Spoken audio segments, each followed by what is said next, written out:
an educated person, hey, centered, we need to get out of there, like that thing out of our mind.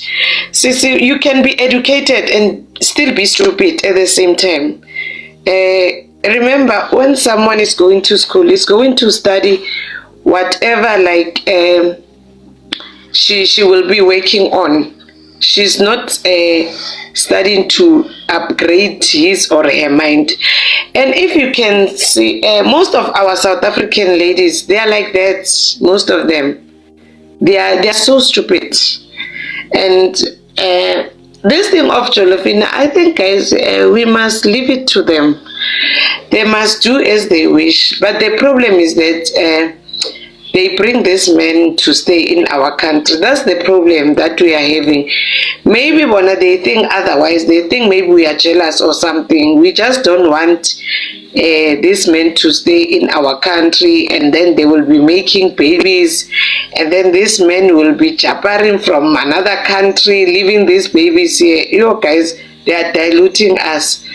But this thing of an educated person, I mean, I don't believe in. If you can check, most of the rich people, they are not educated, sister. Majority of them, they use their mind. So this one that they go to school, most of them, they are like this doctor. I don't know the story of the doctor very well, but more especially our educated sisters in South Africa, they misbehave, Shem. They even buy cars for boyfriends to drive them. They are like that. So education, let's put education aside. These people are so stupid. But anyway, guys, it's for them to see to finish. Tina, we've advised them, and they don't take our advices. They think that these tall black men are good. So guys, you know what, sometimes I think it's from charity begins at home. Guys, I can't bring a Nigerian man into my parents' home. They will ask me first question, what is this? You see, so I think they come from the families where they are unruly. Because if I have to date a Nigerian, I have to think that question from my parents, from my relative. They will ask me, what is this? Yeah? Are you bringing a miracle into our family? So I can't even start. You see? You know, even the families will open a WhatsApp group about me. You see? So, hey guys, so these ladies, they come from unruly family, you know, they don't even listen to their parents. So guys, we are wasting our time here. So when I think about my parents, that is why I'll never date a friend. You see, that's where it starts, sisters. Because uzosaba guthi bazotini. What will my parents say if I bring this thing into my house? So I can't, guys. I respect my family so much. I don't even want to jeopardize the relationship. So these ones are, you can even do the background check of their families. But like, I don't know, even their families are tired of them. So that's why I'm saying I can't start, because they will ask me questions and I won't be able to answer. So guys, that's my 2 cents for today. Maybe I'll meet you tomorrow. Unfiltered, keep well, sister. Okay, sis. Yeah. Okay, so keep well. Mr. MPC, you can come in. Yeah. Greetings to you, Antica, on the panel. Greetings to everyone. Hey, yeah. Once again, we will keep repeating same things that we've been talking about because it's irritating us. It's happening, but if I look at the damage, and I don't know how we're gonna rectify this thing, because I believe as South Africans, we're supposed to be protected by the government. This country is supposed to be protected by the government. Now that we got these people inside South Africa, obviously the blame will have to go to the government, because why in the first place we had these people in this number? Because for this nonsense to happen, it's because the government has allowed these people to pour into South Africa in their numbers. Now they find themselves having to disrespect us in our country. So a government is supposed to be protecting us, making sure that whatever comes in is because we are involved and we know about it. We know how to handle it. They always do things without us. We find ourselves, how can you bring people that are going to live with me in the same street into my country without me, without letting me know as to what's happening? So I blame government and I blame ANC by all means out of all this nonsense that is happening. Obviously, we can't change it now. But the day we squeeze ANC in a corner and make sure we remove ANC, we will have peace in this land. Because these problems But how, my brother? Because you keep saying that. Which party is going to get rid of them? No, I think we must just not vote for ANC, because you can't do nothing without having politics involved. Unfortunately, politics is capturing the whole world. But the best way is to just deny the vote of the ANC. I think that's the best solution for me. Even if whatever party you are. And the other party that comes into power, and if they continue what the ANC has been doing, allowing these parasites in our country, what do we do? I think it's because we never had an alternative. All along, we gave ANC our hopes. We trusted ANC. We need to give other people a chance just to see what will happen. Because now we argue this because it's only ANC. We don't compare it to anyone. That is why we're finding ourselves into this situation. But unfortunately, you can't do it without a politic. You still need politics to be involved, unfortunately, because the politics has captured the whole world. So, but I think we need alternative. At least even if it's someone else, whoever they vote for, it's fine. Just change ANC, remove ANC, because ANC is captured by white people. And we've got no control on the ANC. That's why we have these problems, and the foreigners are breaking because they got ANC backing them. ANC says nothing for what is happening in our country right now. But the Cholofinas also, they need to maybe to go with these people back to their countries. I mean, but I feel like they will everything will fall into place once we remove this backup of them, which is ANC, allowing them to do all this nonsense. That's the only time we'll have peace. Everything will fall into its place. That's my belief according to this. But we are disrespected in our country, and in many ways actually, because these people don't want to go right now. Some have taken land, forcefully so. In my area here, they've got land where it's only them, full of Zimbabweans and Nigerian, Mozambicans. They don't want to move. They don't want nothing. They are fighting police. But all that is done by ANC. So we've never given any other party a chance to be in power. Therefore, we can't compare.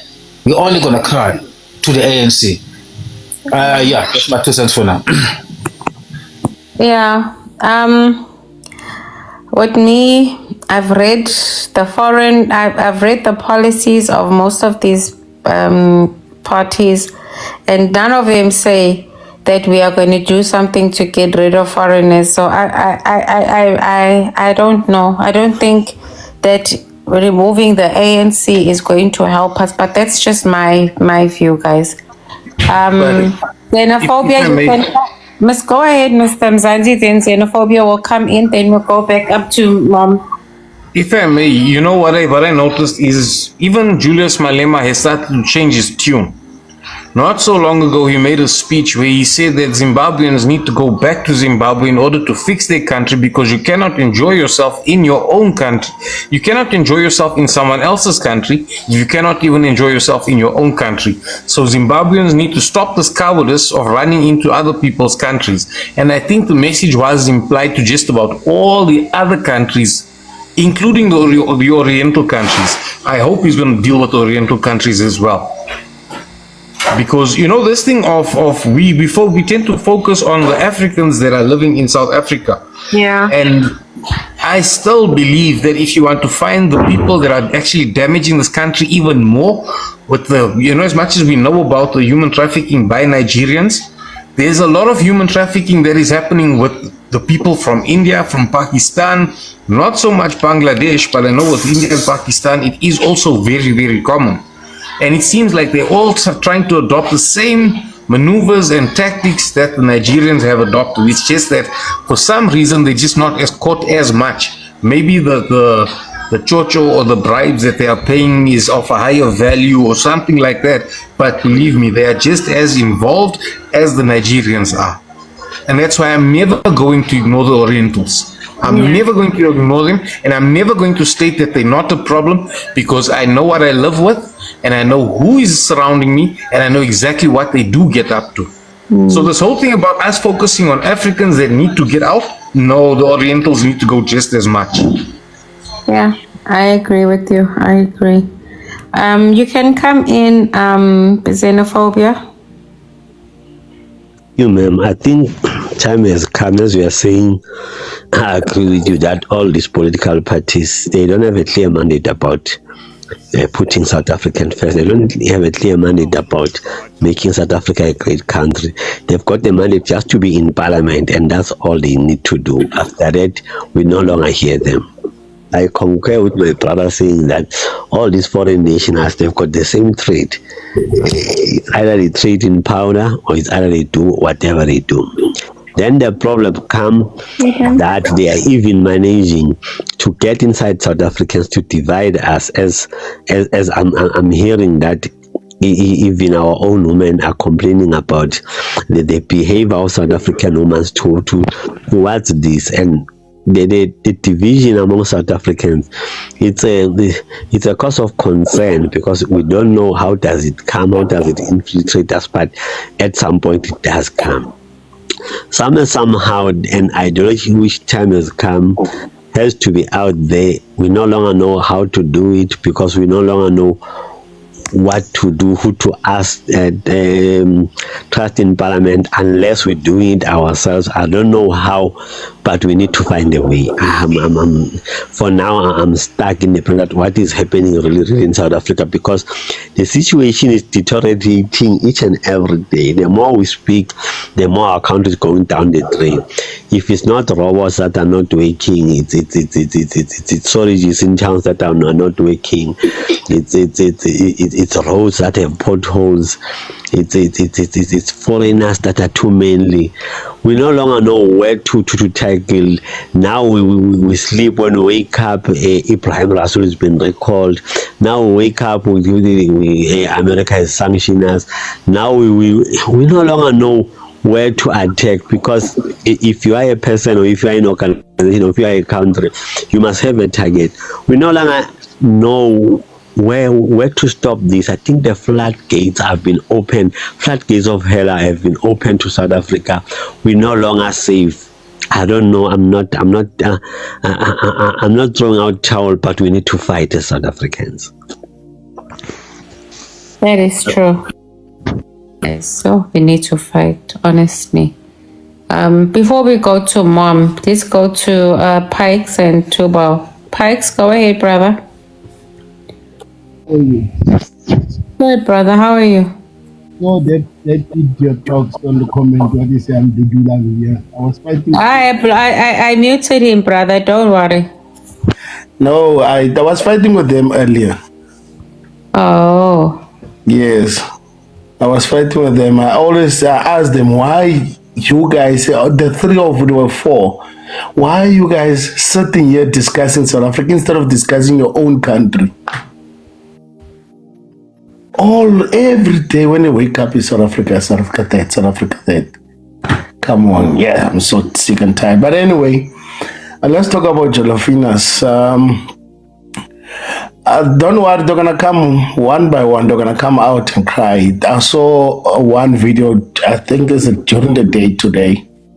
The lady said she cannot even open a bank account because the Nigerian boyfriend, this is the boyfriend or husband, defrauded all these banks. So he cannot even go and open a bank account and all that. They all come out one by one. There's another one, there's a colored lady who was swearing each other on that line because she was putting words in her mouth. But anyway, let them carry on the way they carry on. It's up to them. Like I'm going to support Mr. Mzansi. All these guys must leave because they are not here to benefit. We are not here to come and help us to grow the country, or they are there for their own reasons, and their own reasons, which we all know that. Unaliving our kids, powder, and etc. The list goes on. So, yeah, no, I agree with you guys. That's all I'm going to say. Okay, brother. Okay. Tubal, you can go ahead, buddy. No, I don't know what to say. No, one thing I will say, guys, good Nigerians and good intentions, they are like water and oil. As our politicians or all these political parties, they failed us. There's even a single political party that I trust with, it will fight for us. Because it seems like they are all, they have this thing of Pan-Africanism that they don't even see the damage that is happening here in South Africa. We are not our own. It's for us to keep on fighting. It's for us to keep on protecting South Africa. Because already the damage, we could see already the damage. We've got brothers, we've got sisters here who already are hooked up in Nyaupe. Some of them, they are in prostitution and all these things. And we must remember, guys, before these Kweras came here, there was no such things. Now we've got kidnappings that are going around. We didn't have such crimes in South Africa. We didn't have such crimes. I question people who are always coming here and telling us about Pan-Africanism, as if with South Africa it's got all the resources to cater for all Africa. Did we fight this? Did we fight to have this freedom so that we could open our borders for Amakwere? That's why I'm saying, I always keep this message with any political party or any leader who speaks about Pan-Africanism. You must know that person is against South Africa. Because you can't speak about Pan-Africanism and then neglect South Africans. Because the only thing that you should speak about first before you go to these things of Pan-Africanism it should be South Africa first. But no, it's not about South. They want to please the whole Africa with their good speeches, telling us about Muammar Gaddafi, Ibrahim Traore or whatever. I don't care about those things. I don't care about those things. One thing that I care is it's about South Africa, or it's about my people who are South Africans. I'm fully after 10 years or 20 years or 8 years or 40 years. Now we've got the president who's the president that his father is from Ethiopia or Somalia or whatever. We must know once we reach that stage, South Africa is gone. Yeah. It is gone. Yeah. I don't wanna lie, guys. Yeah. It will be gone. And guys, we need to get to a point where we stop tiptoeing around the political parties that we want to vote for. We should vote for political parties that we see doing things out there, and I'm going to mention two political parties that I think are good parties: ATM and Dudula. You see them doing work. You see them on the ground. They are busy. Who else, guys? Who else do we have to vote for? We don't need to fight about it. Everybody's opinion will be respected. But who else do we have out there that we actually seeing is doing something for the people of South Africa? Everybody is quiet. Everybody just wants to be voted in. I know, man. No. Mom, come in. I was also thinking about ATM because we can't really we can't use the same strategies that we have been using, because now we are living in different times. Because if we go for parties that are still, I could say, for lack of a better word, affiliated with the past, then we will be dragging ourselves backwards. For example, ANC, the reason why it's slow to act on illegal immigration is because of the debts that they are having, or the favors that they are still having with the past. You understand? So we need someone who is looking into the future and who doesn't have any favors that he has to do with the past or with other African countries. I'm thinking ATM is looking good currently, but we will see. Yeah. Right. And then also, remember I mentioned to that lady with regards to work. Thing is, this work thing is the one that annoys me, because these ladies are enjoying money from these jolloffs. And this money is actually illegal money. This doctor, Teliwe, remember she also said that the guy was having a barber. How much profit was that barber making? So that means that guy was illegal. She wasn't even talking about finances that he was bringing into the house, or how successful it was. It's a front, my sister.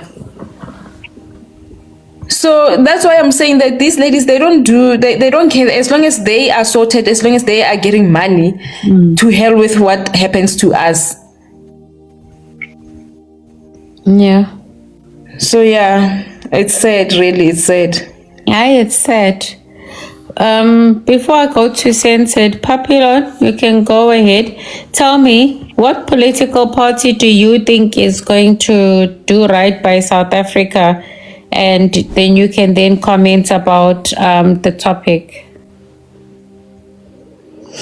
Guys, please follow me and gift our panelists. Why are you guys so stingy tonight? You can imagine when you meet him, you'd say he owns businesses, and he was busy shining with the car of that lady, the capacity he doesn't have. And he was speaking with the elder son, saying that your mama is the one that was lying, he's the one that is spreading lies, but you are my sons, you are my sons. That lady cannot do anything. Can you imagine in front of media and say that? And the doctor didn't even say any. When they tried to fight for her and say that divorce that man, don't even call yourself with the name Dada, what, don't. She'd be like, but he is still my husband, we are not divorced yet. But the man is saying straight and saying that this woman is being manipulative. He's the one. He even spoke to the nanny on live, speaking to South Africans and other Nigerians that the nanny must make sure that she knows about everything that was happening. The lady was the one who was starting fights. So you see how the man is trying to expose the lady, and the lady is dignifying him still. So I don't know, maybe women of South Africa must be rehabbed or something. We should get somewhere where we can teach them, or maybe they can get some teaching, because wow. And it's not only her. I also have another friend here, but she's from outside too. I call her a friend because she's living around here. I used to go there and do my hair. Guess what? She even knows how to slang about the Nigerian names, slang about the language. She even know how to, to bow that duke. You see the duke, the big duke. I'll be like, what? No, they have to change. Now I think it's time for change, because can you imagine a learned doctor being manipulated? No, guys, there's something. And when people speak to this Kelwe doctor, and like, how did you become manipulated? As wise as you are, as educated as you are. So we can see how South African needs to be taught in another way. especially in relationships. They really need to be taught, because what they have learned at school is something else for, for money and to sustain themselves. But in terms of men and intellectuality, I think they don't have all of them. Yeah, guys, we need to invite psychologists onto these panels and psychiatrists, because there's a lot of people that are not well out there, honestly. I know you want to help. Serious people that needs those services, not them, to be honest. No. Yeah, I was about to say that, Unfiltered, I know you want to help. I know you want to bring in psychologists and all of that. But I think we need to first make sure that, we can do something to render the problem of Nigerians with the flat, the back of the head where it's flat. Maybe that's where the real psychology needs to work, because they're missing that part. Most of them are flat in the back of the head, and I think many things don't actually get processed in the way that we with round-headed back of the heads, we actually process things a little bit more clearly. So I think the flatness at the back of the head has got a big part to play in why these people are the way they are. I mean, 67 years, 68 years of having freedom, and what have you really done? And why are your heads so flat? That's a big problem for me. Why are your heads so flat? It's worrying. And it's not just the men, it's the ladies too, my brother, that have flat heads, by the way. Xenophobia, you can go ahead. Oh, sorry, Mr. MPC. Oh, you joined a while ago. Sorry. Mrs. Kool-Aid, you still don't want to say something, Sissy? I'll allow Mr. MPC. Your platform, you polite, you frank, and I love it. The only problem I have is I think it was Bantu Doll that they have a conversation of, what's his name? I can't remember. They need to don't allow the foreigners to come on the platforms that we discuss as South Africans. But nevertheless, we have a problem here, and I love what you people are doing in terms of working for the South Africans and what needs to be done. I heard the people said about ATM and Tudula. I support Tudula. I previously voted PA because of Gaten McKenzie. I'm a colored person. Remember what I said to you the other day? I'm not going to mention that now. It's not relevant. What we need to look at is I go to various platforms, and I heard people talk about the history of South Africa. Yes, we do have a bad history. We do not deny that.